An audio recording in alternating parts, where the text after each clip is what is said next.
E aí, você já se sentiu preso num loop? Sabe aqueles hábitos que você sabe que não te ajudam, mas parece que eles têm vida própria e te puxam de volta, mesmo quando você tenta mudar? Aquela sensação frustrante de repetir os mesmos padrões? Se isso bateu aí, fica tranquilo que você está no lugar certo. Hoje a gente vai desvendar os segredos dos hábitos com base na ciência, mas que funcionam na prática para você conseguir virar o jogo de qualquer hábito que esteja te segurando. Sério mesmo.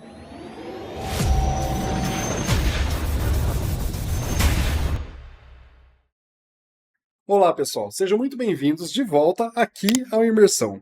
Que demais ter vocês aqui hoje para a gente fechar a nossa série Poder do Hábito do Charles Duhigg com chave de ouro. Chegamos ao nosso grande finale.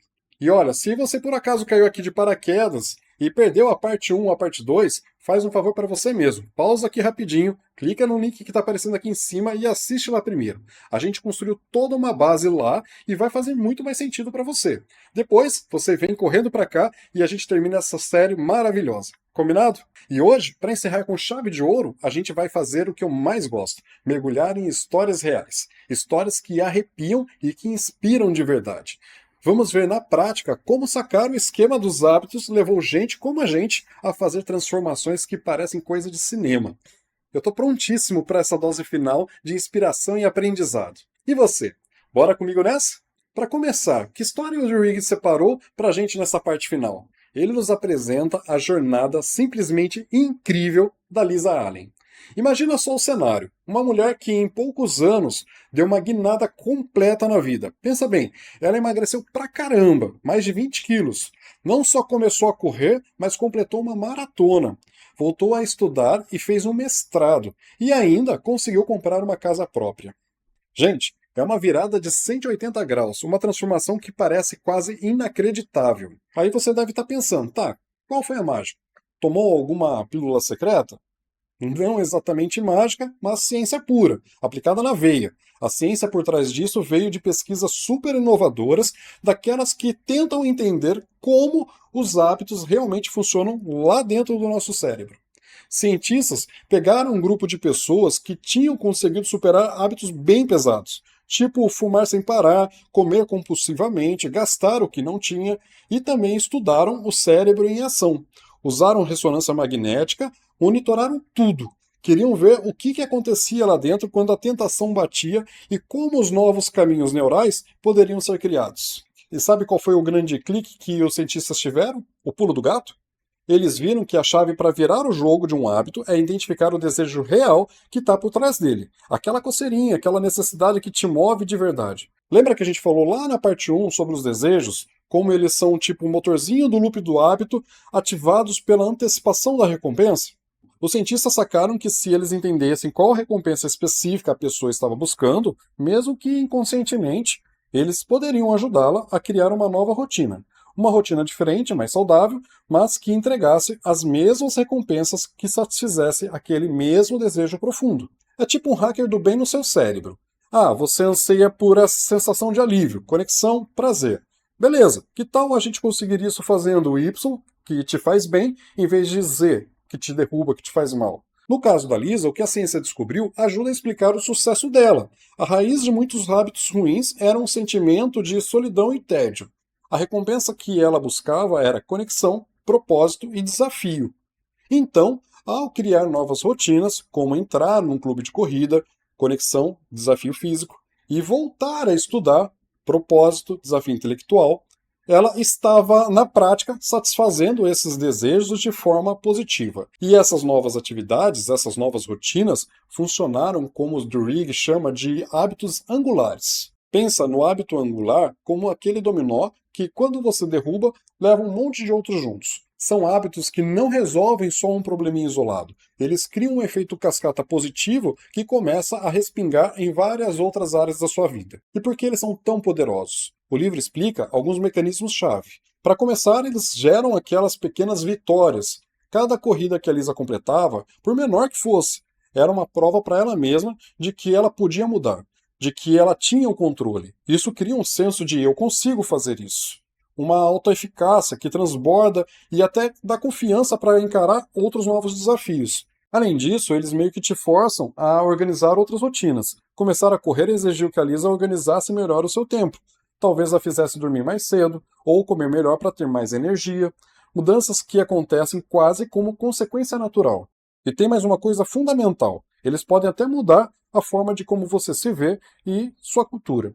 Ao entrar para o clube de corrida, a Lisa não só se exercitava, ela passou a se ver como corredora. Encontrou uma nova comunidade que reforçava essa nova eu e combatia a solidão. Ao atacar a causa raiz dos desejos dela e implementar esses hábitos angulares poderosos, a Lisa não só mudou um hábito, ela reconfigurou a vida dela. Fala sério, é inspirador demais, né? A história dela é a prova viva de que dá para virar o jogo, mas o Durig não para por aí. Ele traz outro exemplo gigante de como os hábitos funcionam, só que agora em nível de grupo. Vamos falar agora de um caso mundialmente famoso, o sucesso impressionante dos Alcoólicos Anônimos, o AA. Um programa que já tem décadas, baseado nos famosos 12 Passos, e que já ajudou milhões de pessoas a superar o vício devastador do álcool. Mas olha só que curioso, os caras que fundaram o AA lá atrás não tinham a menor ideia da neurociência, do loop do hábito, dessas coisas que a gente está conversando aqui hoje.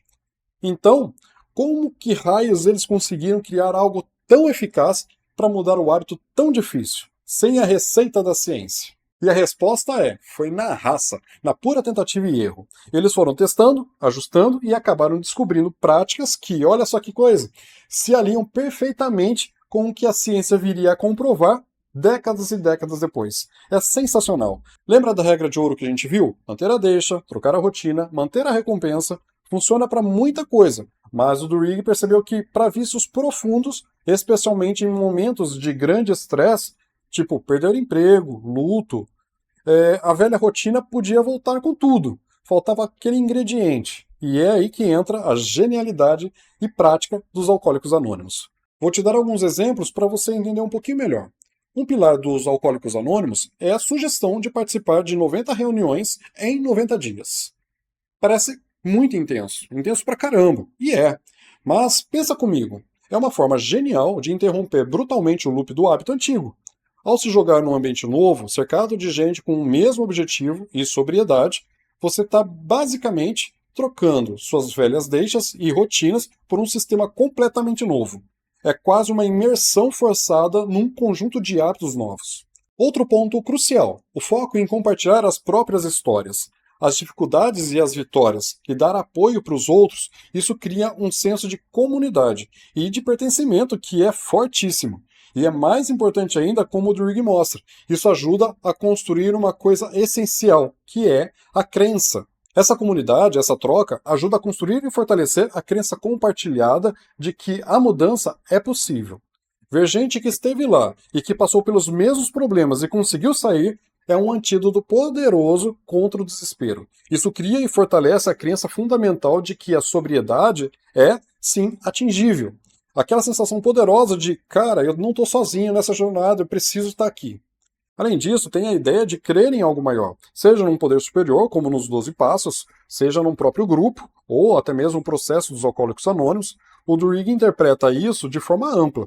É a crença de que você não precisa carregar o fardo sozinho, que existe uma força externa, divina, comunitária ou até mesmo metodológica, que pode te ajudar nos momentos de fraqueza, nos momentos mais difíceis. É reconhecer a própria impotência e se apoiar em algo mais. E essa crença coletiva, essa fé no processo e no grupo, funcionam como um combustível absurdo. E é o que segura a onda naqueles momentos de dúvida, de estresse, quando a gente pensa em voltar para o velho hábito e aquela vontade aperta, sabe?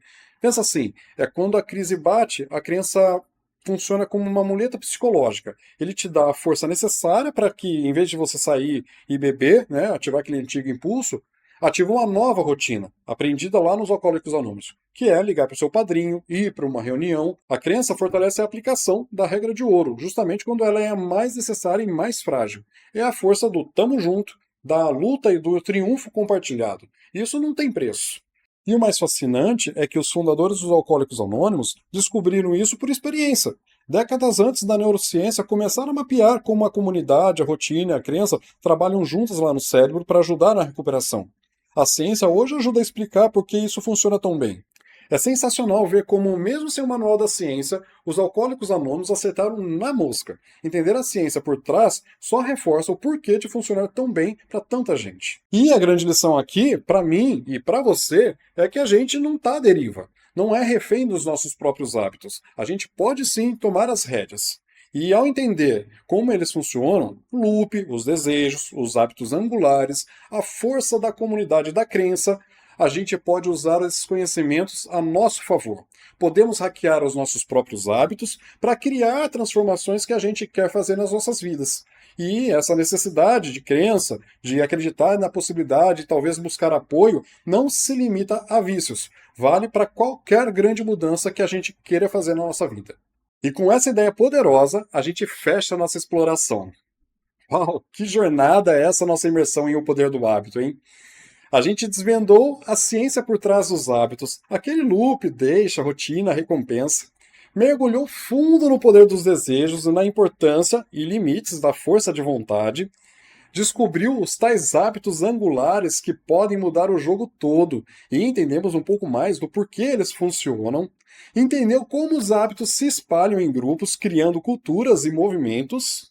E agora, vimos na prática o poder transformador das histórias da comunidade e principalmente da crença na mudança real, e como ela é crucial nos momentos difíceis. Foi uma viagem em tanto. Espero que de coração tenha sido tão reveladora e tão empoderadora para vocês quanto foi para mim para preparar todo esse material e compartilhar tudo isso com vocês. Agora a bola está com vocês. Depois dessa nossa conversa toda, qual hábito está aí te incomodando e qual hábito você quer muito construir? Como você acha que pode usar essas ideias do Duhigg para começar a mexer nisso já? Quero muito saber a sua opinião. Deixa aqui no comentário aqui embaixo. Conta pra gente seus planos, suas ideias, suas dificuldades. Vamos trocar ideias e bater um papo, ok? E olha, se essa nossa conversa te deu aquele clique, se fez sentido para você, se inscreve aqui no canal Imersão, deixa aquele like maroto para eu saber que esse conteúdo te ajudou de alguma forma. É o nosso termômetro. E ativa o sininho para ser avisado assim que o vídeo novo sair do forno. Sua força aqui é sua participação e é o que move o Imersão. Ajuda demais a gente a continuar trazendo esses conteúdos para vocês. E é claro, para quem quiser ir mais fundo ainda, tem o livro completo e super indico, super recomendo, que eu deixei o link aqui para vocês comprarem, O Poder do Hábito, aqui na descrição. E é um link de afiliado, que isso significa que se você comprar ele, você já ajuda a manter o canal no ar, sem gastar nada mais por isso. Fica a dica, tá bom? E para fechar, lembre-se sempre disto. Todos nós temos hábitos. Alguns nos ajudam, alguns nos atrapalham. Mas a grande sacada que a gente viu aqui é que nós não somos escravos deles. Com o conhecimento certo e as ferramentas certas, a gente tem o poder de desmantelar os padrões antigos que não servem mais e construir novos hábitos, mais fortes, mais saudáveis, que nos levam para mais perto da vida que a gente realmente quer viver. Então, a dica final é: comece pequeno, seja consistente, não tenha medo de testar o que funciona para você e, acima de tudo, acredite que você é capaz. Acredite na mudança, acredite no processo e não hesite em buscar ou criar sua comunidade de apoio. O poder de reescrever sua história através dos seus hábitos está aí, dentro de você. Muito, muito obrigado por ter embarcado comigo nessa imersão. Espero de verdade que tenha sido valioso demais para sua jornada. Até a próxima, pessoal, e continue aprendendo, crescendo e emergindo.